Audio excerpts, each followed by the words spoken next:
Ya está Ok, buenos días a todos. Yo soy el doctor Javier Hugo Muñoz, médico otorrinolaringólogo egresado del Centro Médico Nacional 20 de noviembre. Y aparte tengo una subespecialidad en alergias en otorrino. Pero el tema que hoy nos compete es mucormicosis rinoorbital. Rinoórbito cerebral. ¿Por qué? Porque la mucormicosis aquí así es en caso de cabeza y cuello. Si hablando de mucormicosis, bueno, esta puede estar en todo el organismo, sí, en cualquier parte. Perdón, es que estoy muy alto y tengo que estar por acá para estarlo moviendo. Entonces, vamos a seguir. Puede estar en cualquier parte de nuestro organismo, pero aquí a nosotros nada más nos compete esta parte, ¿no? Realmente, rinoórbito cerebral es porque por contigüidad va pasando, va infectando, ¿sí? Y empezamos con los problemas. Bien, empezamos con esto. ¿Qué dice aquí?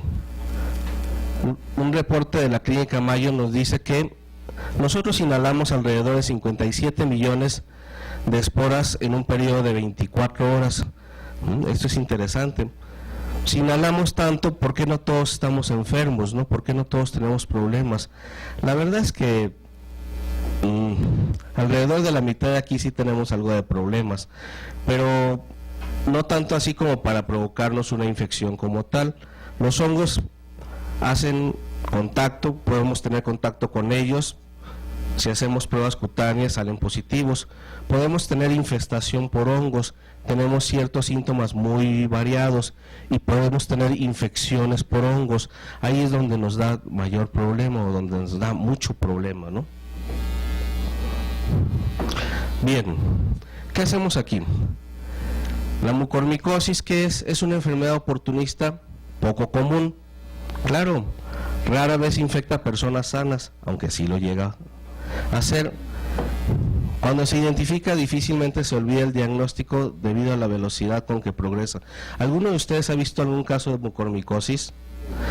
Que bueno, me da mucho gusto, no es algo como que muy bonito, ¿verdad? Si yo en mi práctica hospitalaria he visto alrededor de 10, 12 casos, no es mucho. La mayor parte de ellos son diabéticos, es donde los encuentras. Algunos inmunodeficientes y rara vez algún paciente sanos. Hemos encontrado inclusive mucormicosis focalizada. ¿Qué es eso? Que es una mucormicosis que no se disemina. Tú lo ves en un seno paranasal y ahí está, y tú crees que es una sinusitis. ¿Por qué? Porque ahorita vamos a ver los datos de rayos X y de tomografías y nos vamos a empezar a dar cuenta que si no es invasiva no da mayor problema, simplemente ahí está, parece una sinusitis común y corriente, ¿no? El diagnóstico es debido a la velocidad con que progresa. Claro, existen algunos diagnósticos diferenciales para ello. El más común, bueno, nosotros cuando vemos una enfermedad de este tipo, ¿qué pensamos? No necesariamente, si no es diabético, nosotros no pensamos en una mucormicosis. Si es diabético, sí, definitivamente el primer diagnóstico es una mucormicosis. Si no lo es, nosotros hablamos de una granulomatosis de Wegener, algún cáncer inclusive, sí, alguna enfermedad autoinmune. Eso es a lo que nosotros pensamos primero, ¿no? Pero si es diabético, no hay pierde, mucormicosis. Es una de las micosis más mortales, sí. Cuando nosotros no hacemos el diagnóstico a tiempo, cuando la enfermedad nos gana, cuando es mucho más rápido que nuestro diagnóstico, cuando nosotros no atendemos debidamente la inmunodeficiencia que tiene o la diabetes, la verdad es que sí nos gana. Estamos hablando de que fue descrita primeramente por el doctor Paltov en 1885 y él le puso este nombre, micosis mucorina. Sí, él ya mencionó cómo era la enfermedad, ¿no? En 1943 se identifica una mucormicosis rinocerebral. ¿Qué es esto? Que en 1943 ellos empiezan a encontrar muertes por este tipo de padecimiento. Y el doctor Harris, alrededor de 1955 y 1956, él habla de la cura de la mucormicosis, de que sí es curable. aparece la anfotericina B, entonces mucho mejor para todos, ¿no? Que hay mucha controversia con la anfotericina B. Ahorita platicamos de ello. Bien, rinosinusitis micótica. Son hongos de esta familia es de la que vamos a hablar, de los cigomicetos, que es Rhizopus, Absidia, Mucor y Cuningamela, ¿no? De todo esto. Lógicamente nosotros al que más le hacemos caso es al Mucor, pero no necesariamente, también el Rhizopus sí, hace un diagnóstico diferencial de mucormicosis. Nosotros, bueno, son enfermedades micóticas sistémicas como tal, pero no fulminantes, o en la mayor parte de los casos no son fulminantes, excepto en pacientes inmunodeprimidos, ¿no? Que hemos visto histoplasmosis, blastomices, cándida, coccidioides, aspergillus. Eso normalmente los encontramos más en pacientes alérgicas o algún otro tipo de enfermedades sistémicas, ¿no? ¿Cómo la clasificamos? Las enfermedades fúngicas, nada más de dos formas, no invasivas e invasivas. Las no invasivas, como bolas micóticas o sinusitis alérgico-micóticas, lo que comúnmente vemos, y las invasivas, las crónicas y las fulminantes. Bien, ¿qué podemos ver aquí? Esta es una tomografía de cortes coronales, donde aquí vemos una bola fúngica. Aquí no se ve bien, pero cuando nosotros metemos el endoscopio y abrimos este seno paranasal, inclusive les vemos todas las esporas, las hifas, perdón. Y en esta pues no hay pierde, no es una invasiva. Bien. También clasificamos las micosis así, de acuerdo a su cronología, si es fulminante, si es crónica, si es un misotoma o si es alérgica, ¿no? Si es aguda, si es crónica, de acuerdo a su inmunología, si es un paciente deprimido, si es un paciente normal o si es un paciente atópico. De acuerdo a su patología, si nosotros encontramos alguna vasculitis, si nada más encontramos granulomas. Este tipo de padecimientos como la mucormicosis también dan granulomas, ¿eh? Si es una bola micótica como el aspergillus, el rhizopus, sí hay mucina alérgica, ¿no? Eso lo encontramos principalmente en pacientes crónicos y que dan pólipos o que tienen pólipos. Los organismos, bueno, el mucor, el aspergillus, cuando es crónica aspergillus, cuando es un misotoma también encontramos aspergillus, o en la alérgica, eso con pruebas cutáneas lo sacamos adelante, ¿no? Y con vacunas. Topografía múltiple, expansión a tejidos adyacentes, es la razón por la que le llamamos de esta manera, mucormicosis rinoorbitaria, cerebral también, ¿sí? La otra pues un seno, expansión a tejidos adyacentes. Los misotomas normalmente es un seno. Esto es interesante porque como los pacientes están inmunocomprometidos y sin embargo no afecta a los dos senos. Normalmente nosotros lo encontramos solamente en un seno. Sí, difícilmente, tienes que tener muy mala suerte para que encuentres una mucormicosis y que ataque a los dos senos, ¿no? El tratamiento, anfotericina, debridación enérgica, sí, remoción de tejidos cuando son otro tipo de patología, ventilación del seno, eso siempre nosotros lo recomendamos, ahorita lo comentamos otra vez. Bien, el aspecto de este tipo de sinusitis, bueno, el inmunocompromiso es lo más importante de ellos, ¿no? Es invasiva y es aguda, estamos hablando de mucor, aspergillus, de repente se nos cuela fusarium o pseudalescheri. En las crónicas, bueno, no hay pierde, ¿no? El aspergillus, como ya mencionamos, alternaria, aspergillus, pericidium, cladosporium, y hay más. Hay cefalosporium, hay mucor, el mismo mucor puede ser crónico, de acuerdo a la especie. Las sinusitis alérgico-fúngicas, eso se ve mucho. Este es interesante porque realmente antes nosotros veíamos la sinusitis alérgico-micótica como un hallazgo, ¿no? Como, ay, mira, operamos algo y el paciente es alérgico. Actualmente no, cada vez estamos viendo mucho más casos de este tipo de sinusitis. Nosotros buscamos pólipos, vamos a encontrar hongos. Nosotros buscamos sinusitis crónica, vamos a encontrar hongos, e inclusive muchos pacientes ni siquiera se dan cuenta que tienen una micosis por ahí, simple y sencillamente es una rinorrea crónica y el paciente empieza a oler con el tiempo y se le quita. Además, no necesitan mayor tratamiento y va y viene, el moco va y viene, y nosotros ¿cómo lo tratamos? Pues como una sinusitis. El paciente tiene una sinusitis crónica, lo empiezas a operar y no mejora, entonces empiezas a hacer pruebas contra hongos y eso es lo que sale normalmente. Trastornos que predisponen a las micosis sistémicas, ¿sí?, o fulminantes. Ya saben, inmunodeficiencia, no hay pierde. Algunos pacientes con bronquitis crónica, los agudos son muy raros, excepto que seas diabético. Algunas quemaduras también nos pueden provocar, algunos pacientes con quemaduras de cierto porcentaje, mayor del 50, también podemos encontrar este tipo de problemas. El síndrome de Dior, ya sabemos que es la aplasia del timo, también ahí podemos encontrar en los niños, es el niño que les enseñé hace rato. Una enfermedad granulomatosa crónica, la diabetes, no hay pierde, los cánceres, algún tratamiento antibacteriano crónico, por ejemplo los otorrinos, utilizamos mucho este tipo de tratamiento para sinusitis, ¿no? Nosotros hablamos de un tratamiento de sinusitis hasta por 1 año para decidir algún tipo de cirugía. Normalmente nosotros hablamos de la sinusitis crónica más de 3 meses, sin embargo, no porque tengas sinusitis crónica eres apto para una cirugía. Después de esto, nosotros empezamos a dar tratamiento hasta por 1 año, con una dosis antibacteriana máxima. Si después de eso no mejora, y entonces sí, nosotros decidimos la cirugía. Y esa es la razón por la que algunos pacientes terminan aquí.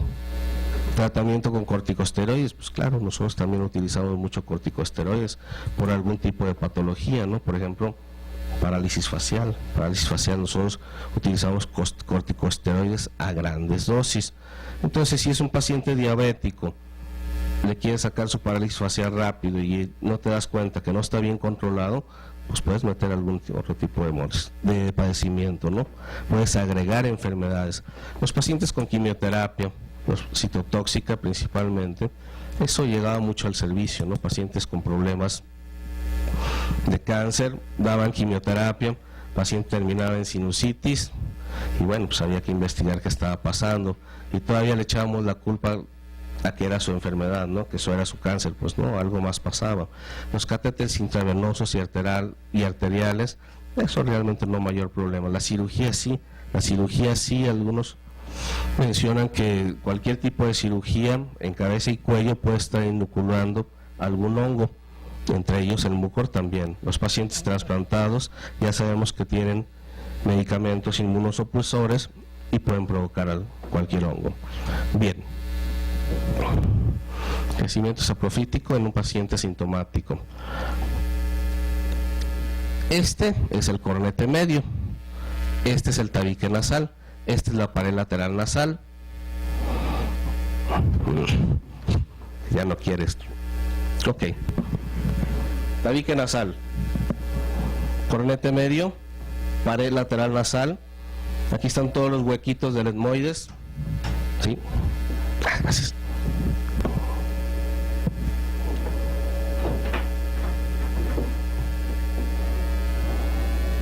Sí.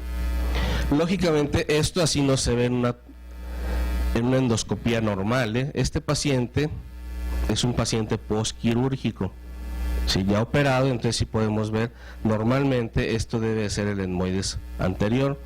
Y entonces, pues alguien lo operó, le dio algo de tratamiento, no mejoró la situación y empezaron los hongos a crecer. Estas son fases muy rápidas, ¿no? Son fases muy tempranas de la enfermedad. Bien, el diagnóstico, ¿cómo lo hacemos? La historia clínica es lo más importante. Exploración física, una endoscopía. Actualmente, la mayor parte de los servicios de otorrino tienen endoscopía nasal. Todavía debe existir alguno que no lo tenga, pero cuando yo empecé otorrino era muy raro que tuviéramos esto, o si había no te dejaban utilizarlo más que el adscripto o el residente del último año. Actualmente todos tienen esto. El laboratorio y los estudios de imagen son muy importantes, ahorita lo vamos a ver. Bien, características. Común en diabéticos, no tiene predilección por sexo, pacientes con inmunocompetencia. Es raro encontrar una degeneración polipoidea o una poliposis nasal, ya quedamos, esto normalmente da una enfermedad sistémica, raramente da una mucormicosis. Tienes que tener muy mala suerte para tener poliposis y aparte ser diabético, ¿no? Unio bilateral, les digo, tienes que tener muy mala suerte para encontrarte un mucor de forma bilateral, normalmente son unilaterales. Datos característicos: obstrucción nasal, cefalea, a veces no dan datos siquiera, ahorita les explico. Los pacientes tienen hiposmia o anosmia. Perdón. El moco suele ser amarillo, verdoso, pegajoso, de consistencia chiclosa, ¿no? En la tomografía vamos a encontrar erosión ósea, no necesariamente. Bueno, y este es algún diagnóstico diferencial con otros tipos de sinusitis, ¿no? En la exploración física, el paciente tiene fiebre. Así como se los estoy mostrando, es lo que va predominando. El paciente va teniendo fiebre, después ulceración, necrosis, edema periorbitario, facial, disminución de la agudeza visual, oftalmoplegia, datos de sinusitis, cefalea, dolor facial, disminución del estado mental. Así es como va apareciendo la mayor parte de los casos. Normalmente los estudios que se han hecho te dicen más del 50% de los pacientes presentan fiebre, más del 50% de los pacientes presentan necrosis nasales, más del 40% de los pacientes edema periorbitario, y así es como se van yendo, ¿no? Una necrosis nasal, una mucormicosis, bueno, estos sí son muy aparatosos. A veces llegan así de esta manera. A mí me ha tocado algunos casos de esta manera, algunos no llegan así, algunos llegan con una sinusitis nada más. ¿Quién te da el diagnóstico? El laboratorio. Bien, rinorrea, congestión nasal, anestesia corneal, celulitis orbitaria. Normalmente dicen los libros o los artículos que cuando tiene el paciente anestesia corneal es porque ya está todo diseminado, ¿no? Proptosis, necrosis palatina o gingival, así es como nos llegan. Muchas veces no encontramos la necrosis nasal, encontramos un puntito en el palatino que no existía y no es una fístula oroantral, claro. Defecto pupilar aferente, parálisis del séptimo par. Cuando encontramos esto, ¿sí? Y estos dos juntos, normalmente ya está muy diseminado esto. Dolor periorbitario, quemosis sin celulitis periorbitaria, pacientes epistaxis. A mí no me ha tocado ninguno con epistaxis, o sea que lo hayamos diagnosticado por epistaxis. Entumecimiento facial, diplopia, necrosis facial, hemiplegia o apoplegia, malestar generalizado, tosis sin oftalmoplegia, hipoacusia, odontalgia y otalgia.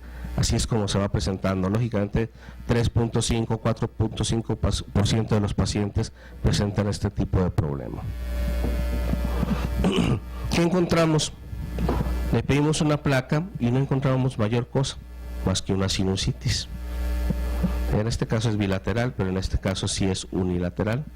Lógicamente son placas mal tomadas, como debe de ser en el ISSSTE, si no, no estaríamos bien. Sí, una tomografía. Las tomografías sí nos dicen, nos dan muchos datos.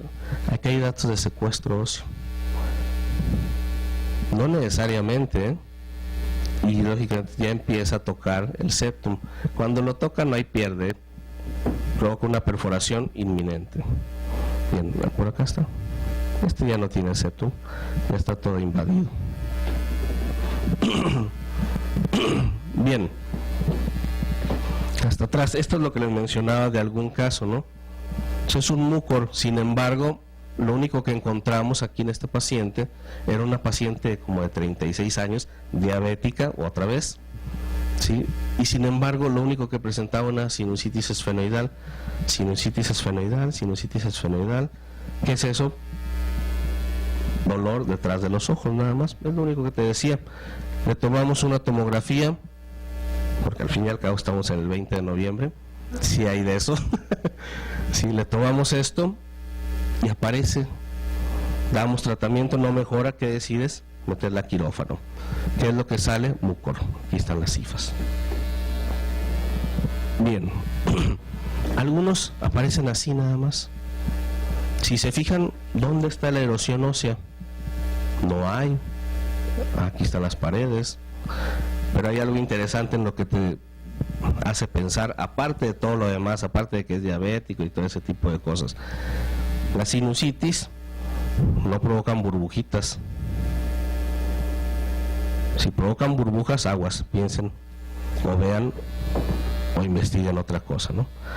Bueno, otro caso, y aquí está. Este es un etmoidal con una proptosis. ¿Se ve la diferencia? ¿La resonancia magnética también nos sirve? Sí, la verdad es que sí. Realmente nosotros casi no la utilizamos, aunque todos los artículos te hablan de la resonancia magnética, nosotros utilizamos la tomografía. La tomografía es la que nos da la pauta a seguir qué vamos a hacer con el paciente. Aquí está. Está afectado el seno maxilar, está afectado el seno etmoidal, debe estar afectado los dos, etmoides anterior y etmoides posterior, y lo más seguro es que ya se esté yendo hacia el ojo. Y esa es la razón por la cual utilizamos la resonancia. Bueno, otras tomografías donde ya hay erosión ósea hacia atrás. Estos pacientes lógicamente muchas veces los tenemos que tratar el otorrino, el infectólogo y el neurocirujano, a veces el maxilofacial según el caso, pero normalmente es otorrino, infecto o medicina interna si no hay infecto y el neurocirujano. Ellos se meten, pues no, la verdad es que no se meten en a hacer algún debridamiento, siempre nos lo dejan a nosotros, hacemos todo y nomás van siguiendo el caso, ¿no? De que no se vaya a complicar, porque existen casos en que entra a endocráneo y bueno, ahí sí el 50% de ellos fallecen, ¿no? A pesar de los antibióticos, a pesar de la anfotericina, que no tiene mucho poder a nivel del sistema nervioso central. Bien, este no hay pierde, es igual, es el mismo esto, pero miren, ya se comió todo el esfenoides, está todo abierto y aquí como que quiere entrar al endocráneo. Esto es 3 meses después. Lo que hacemos es una debridación amplia hasta acá y bueno, ya no hay datos de la enfermedad, ya está ahí, se quedó queriendo entrar. Este sí es de libro, esto no hay pierde. Cortes coronales, cortes axiales, es muy parecido al anterior, así que no estamos tan mal. También tenemos casos de libro. Bien, métodos para cultivo. Hay diferentes tipos de métodos para cultivar este tipo de secreciones. Está el hisopo. ¿Cómo utilizamos el hisopo?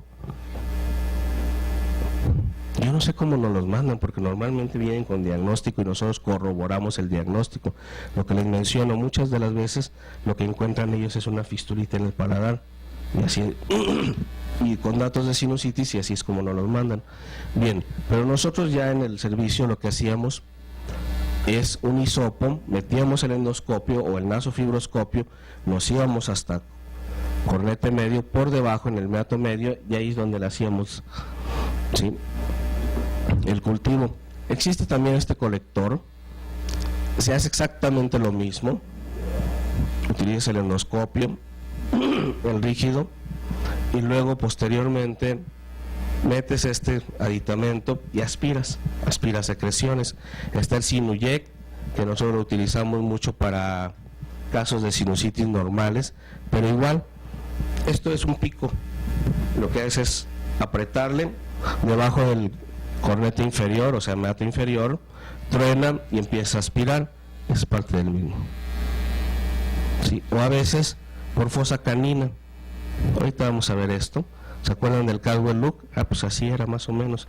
Es muy delgada la pared anterior, así que sí pueden entrar fácilmente. Y utilizamos un trocar mucho más grande que este se ve muy delgado. Bien, diagnóstico. De ahí lo pasamos a patología y ellos hacen estas perdón, estas tinciones. El calcofluor o metenamina de plata. Aquí se ven, este tipo de tinción. Se detectan los cortes de los hongos en cortes histológicos, los elementos micóticos teñidos de azul, fácilmente visibles. Bueno, realmente se ven de negro, ¿sí? y la quitina en la pared celular del hongo con calcofluor. Esta es otra tinción, y debes de utilizar fluoresceína, microscopio con fluoresceína, es fluorescente este. Complicaciones, esto sí le atañe a ustedes: persistencia de la enfermedad, meningitis, absceso epidural, absceso subdural del neurocirujano, osteomielitis del seno frontal, eso lo vemos nosotros, pero todo esto lo ven ustedes.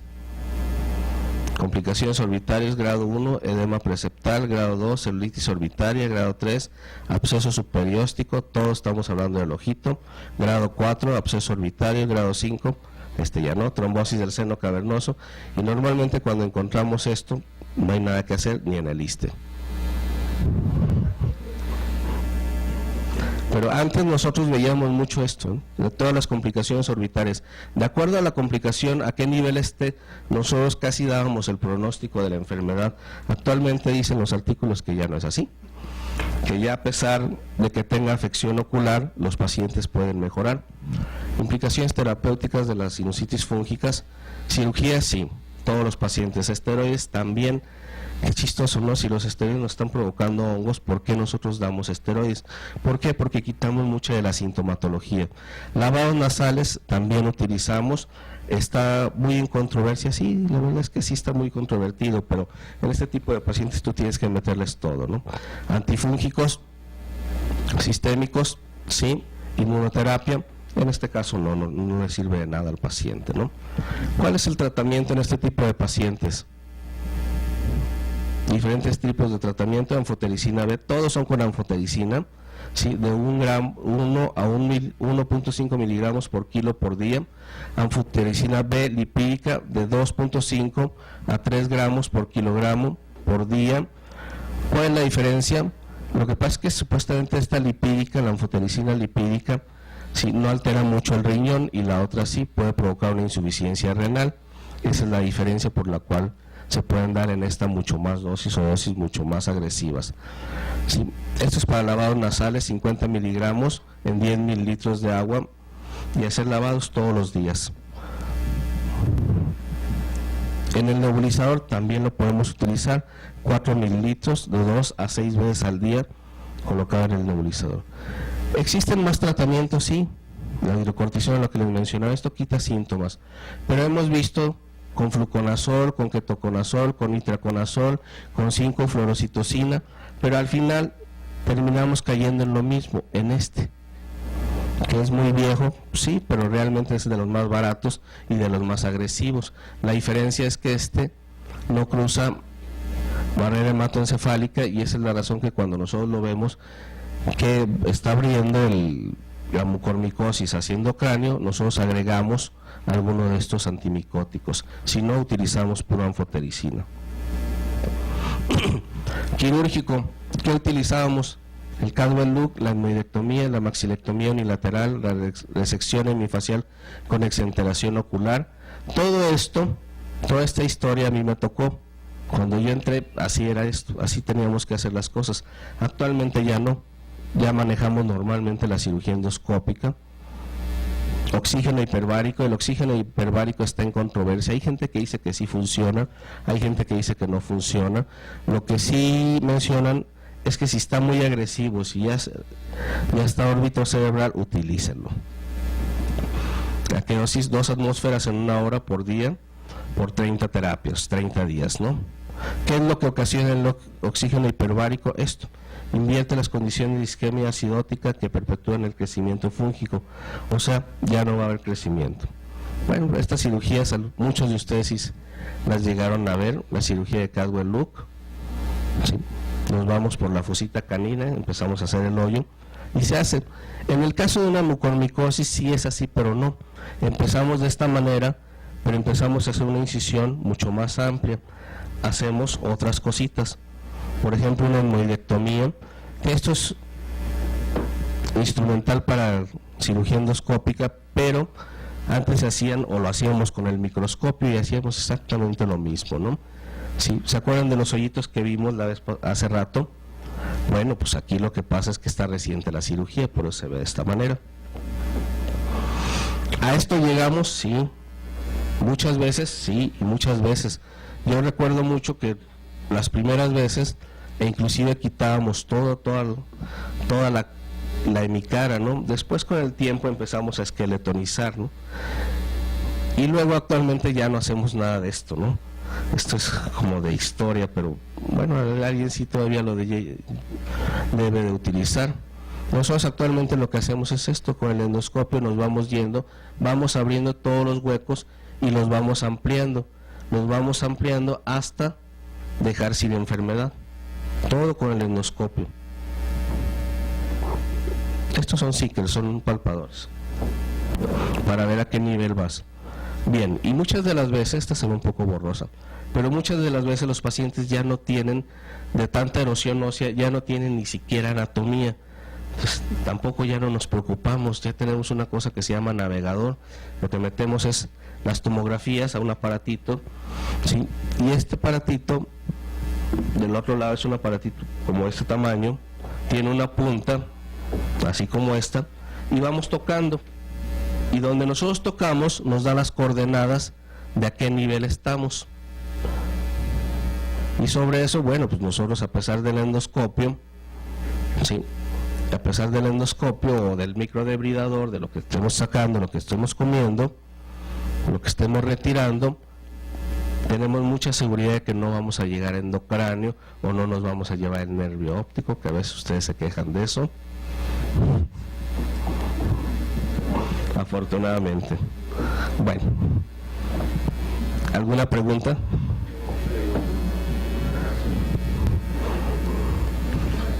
Pues muchas gracias.